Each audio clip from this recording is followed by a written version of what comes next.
BBN औद्योगिक क्षेत्र देश के बड़े औद्योगिक केंद्रों में से एक है। फार्मा इंडस्ट्री से लेकर कई छोटे बड़े उद्योग यहां पर संचालित होते हैं। हिमाचल में आई आपदा से बीबीएन औद्योगिक क्षेत्र को बड़ा नुकसान हुआ है। सबसे ज्यादा समस्या इस बात की है कि इस क्षेत्र को जोड़ने वाले 3 बड़े बड़े पुल ध्वस्त होने से माल की आवाजाही ठप हो गई है।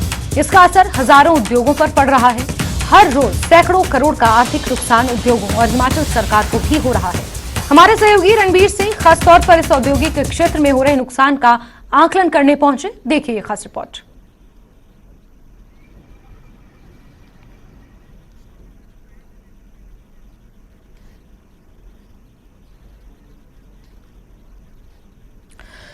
और इससे पहले कि आपको रिपोर्ट दिखाएं, हम सीधे रुक करेंगे हमारे सहयोगी रणबीर का, जिन्होंने इस पूरे इलाके का जायजा लिया है, दौरा किया है। रणबीर, आप ग्राउंड जीरो पर गए थे और यहाँ पर जो उद्योग चल रहे हैं उनकी संख्या की अगर बात की जाए तो छोटे बड़े मिलाकर 4 से 5 हजार उद्योग यहाँ पर चलते हैं। 3 बड़े बड़े पुल ध्वस्त हो चुके हैं। हजारों करोड़ रुपए का यहाँ पर नुकसान हो रहा है। आपने ग्राउंड जीरो पर क्या देखा रणबीर? जी हाँ, देखिए इस वक्त हम मड़ावाला क्षेत्र में है। ये तस्वीरें यहाँ पर दिखाना चाहेंगे कि किस तरह से तबाही का मंजर जो है यहाँ पर देखने को मिल रहा है। आप देखिए किस तरह से यहाँ पर नुकसान हुआ है। और यही इसी मड़ावाला क्षेत्र में यहीं से थोड़ी दूर पर जो है मड़ावाला पुल था जो ध्वस्त हो गया है। और ठीक इसके पीछे देखिए आप इंडस्ट्रीज आपको नजर आ रही होंगी, किस तरह के उद्योग यहाँ पर लगे हुए हैं। ये तो सिर्फ एक वानगी भरे क्षेत्र में हम खड़े हैं तो यहाँ पर तबाही किस तरह से हुई है। हजारों हजार उद्योग जो है यहाँ पर प्रभावित हुए हैं। राज्य सरकार को भी खासा नुकसान हुआ है। इससे पहले कि कुछ और जानकारी दें, कुछ लोग जो है यहाँ पर मौजूद हैं जो रोजी रोटी के लिए भी यहाँ पर आते हैं, उनसे बातचीत करते हैं। क्या नाम है आपका? मेरा अबुल है जी नाम। अबुल, यहाँ तो बहुत भयंकर तबाही हुई है, जरा बताएं। सर ये जो है पानी बहुत ज्यादा आया जी सर, इसमें जी हद से ज्यादा पानी आया। ये जो भी काम था जी यहाँ हुआ हुआ ये सब बह गया। यहाँ सारे में जाड़ भरे हुए थे जी हमारे, ये सब बह गए जी। जी ये बाकी जो है जी ये पुल जो है पानी की वजह से गिरा सर। ये जो है पानी। ये कितना एरिया यहाँ पर प्रभावित हुआ है? ये एरिया तो काफी है जी सर, यहाँ से कम 500 मीटर का एरिया है ये जो बर्बाद हो गया सारा जी। 500 मीटर। आप लोगों की तो रोजी रोटी पर भी संकट आ गया। हमारा जो है जी जो काम हमने किया था ये सर बरसात में सब बह गया जी सर हमारा। सब बह गया? हाँ जी, जो भी किया था जी। तो जैस्मिन ये बता रहे हैं कि बरसात में इनका भी सब कुछ बह गया है।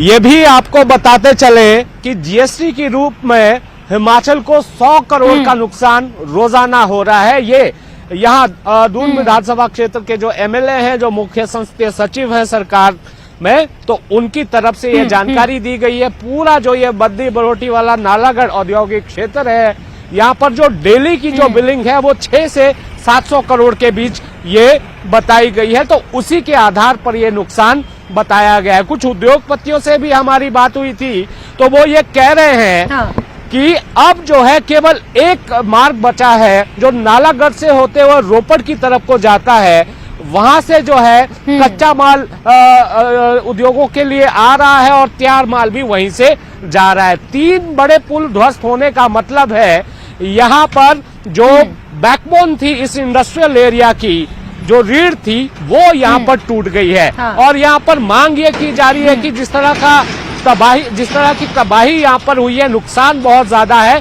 तो जितनी जल्दी हो सके ये तीनों ब्रिज अगर लगते नहीं है तो बहुत ज्यादा नुकसान यहाँ पर औद्योगिक क्षेत्र को होगा, इंडस्ट्रियलिस्ट को होगा, हिमाचल को खासा नुकसान होगा। तो इसीलिए यहाँ पर यह मांग की जा रही है कि बीआरओ की मदद ली जाए, सेना की मदद ली जाए, ताकि जल्द से जल्द जो है बैली ब्रिज यहाँ पर तैयार हो। तो आप देखिए ये कौन सी नदी बहती है इधर? लक्कड़ पुल है ये लक्कड़ पुल है। ये कौन सा नाला है? नदी ये नाला है, ये लक्कड़ पुल की नदी है सर। हाँ, शिमला से आ रही है सर डायरेक्ट। हाँ तो जी, ये तो अभी भी देखिए पूरी तरह से मटमैला है पानी। बहुत काफी पानी चला हुआ है ये। अभी बारिश जब भी ऊपर होती है ये थोड़ी बारिश में काफी रणबीर, ये जो ऊपर निशान दिख रहे ऊपर तक पानी, ऊपर तक ये पानी भरा हुआ था जी। हाँ जी, नदी का लेवल जी जासमिन। जी रणबीर, एक सवाल यहाँ पर ये भी खड़ा होता है कि यहाँ पर इंडस्ट्रीज को तो बहुत ज्यादा नुकसान हो रहा है, हिमाचल प्रदेश सरकार को बहुत ज्यादा नुकसान हो रहा है, लेकिन यहाँ पर हजारों की संख्या में कामगार भी पहुंचते हैं, हजारों की संख्या में मजदूर भी इस क्षेत्र में दूसरे क्षेत्रों से काम करने के लिए पहुंचते हैं। और ऐसी आपदा जो हम देख रहे हैं, जो कटाव, जो रिसाव हम पानी का देख रहे हैं, जाहिर सी बात है कि उन मजदूरों को भी भारी भरकम नुकसान हुआ होगा। क्या उस हवाले से भी कोई रिपोर्ट या कोई जानकारी आपके पास मिल पाई है कि क्या उन्होंने भी कहीं और शरण ली है, या फिर उन लोगों के लिए किस तरीके से प्रावधान किए गए हैं? जी हाँ, यहाँ पर तस्वीरें लगातार दिखाना चाहेंगे कि किस तरह की स्थिति यहाँ पर बनी हुई है। जो नुकसान आपने बताया कामगारों को, देखिए कुछ उद्योगपतियों से जो हमारी बात हुई थी वो ये कह रहे हैं कि हजारों की संख्या में यहाँ पर मजदूर आते हैं, कुछ लोग जो है डेली वेजेस पर होते हैं।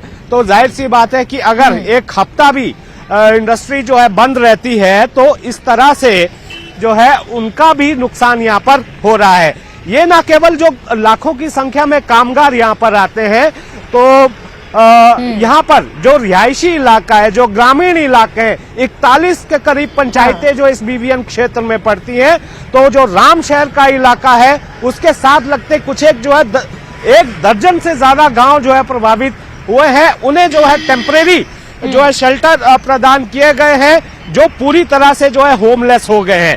तो ये जानकारी जो है लगातार निकल कर आ रही है कि यहाँ पर बहुत सारे ऐसे लोग हैं जो यहाँ से चले गए हैं, लेकिन उद्योग की अभी तक कोई बात नहीं आई है कि किसी इंडस्ट्री ने यहाँ पर पलायन किया हो और बड़े पैमाने पर जो है मजदूरों ने पलायन किया हो, इस तरह की जानकारी निकलकर नहीं आई है। देखिए, इस औद्योगिक क्षेत्र की महत्वता आप जो है इस तरह से समझ सकते हैं कि देश में जो है सबसे बड़ा जो फार्मा सेक्टर है वो यहीं पर है।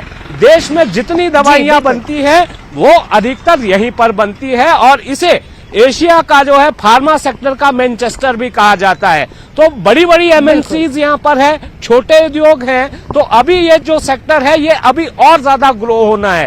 तो ऐसे में जिस तरह की अगर हम हिमाचल के परिप्रेक्ष्य की बात करें, देखिए हिमाचल के पास जो है संसाधन ज्यादा नहीं है, एक आय का बड़ा स्रोत यही औद्योगिक क्षेत्र है हिमाचल के पास। बिल्कुल। अब जो यहाँ सीपीएस राम कुमार है वो तो ये दावा कर रहे हैं कि शायद 85% आय जो है इसी क्षेत्र से राज्य को होती है। तो ये भी अब देखना होगा कि अगर इसमें कोई सच्चाई है, तो अगर 85% आय इसी क्षेत्र से होती है और इसी क्षेत्र की अगर रीढ़ 3 पुलों के रूप में टूट जाती है तो उसका खासा नुकसान यहाँ पर देखने को मिलेगा। और जीएसटी के रूप में एक बड़ी कलेक्शन यहाँ से होती है। बिजली जो है रोजाना यहाँ पर राज्य सरकार उद्योगों को बेचती है, तो उससे भी राज्य सरकार को आय यहाँ पर होती है। तो काफी सारा नुकसान यहाँ पर है। तो अभी थोड़ा हम और क्षेत्रों में जाएंगे बीबीएन के, वहां पर देखेंगे कि हालात क्या है और जो है जिस तरह की स्थिति बनी हुई है इसको सामान्य होने में कितना समय लगेगा। जासमिन। बिल्कुल रणबीर, और जो 3 पुल जिसका आपने जिक्र किया, जो पंजाब हरियाणा को हिमाचल से जोड़ते हैं और यहां से ही फिर भारी मात्रा में माल वाहक उन पुलों से होकर गुजरते हैं, कच्चा माल पंजाब हरियाणा से हिमाचल आता है, उन पुलों को रिस्टोर जल्द से जल्द किया जाए ताकि जो नुकसान यहां पर हो रहा है, हजारों करोड़ रुपए का जो नुकसान हो रहा है, उस नुकसान से बचा जा सके। रणबीर, जैसा कि आपने कहा कि कुछ और इलाकों में भी आप जाएंगे और छानबीन करेंगे, वहां की भी आप ग्राउंड जीरो से तस्वीर देखेंगे, जुड़ेंगे आपसे जानकारी लेंगे। रणबीर, बहुत शुक्रिया तमाम अपडेट्स के लिए, जानकारियों के लिए।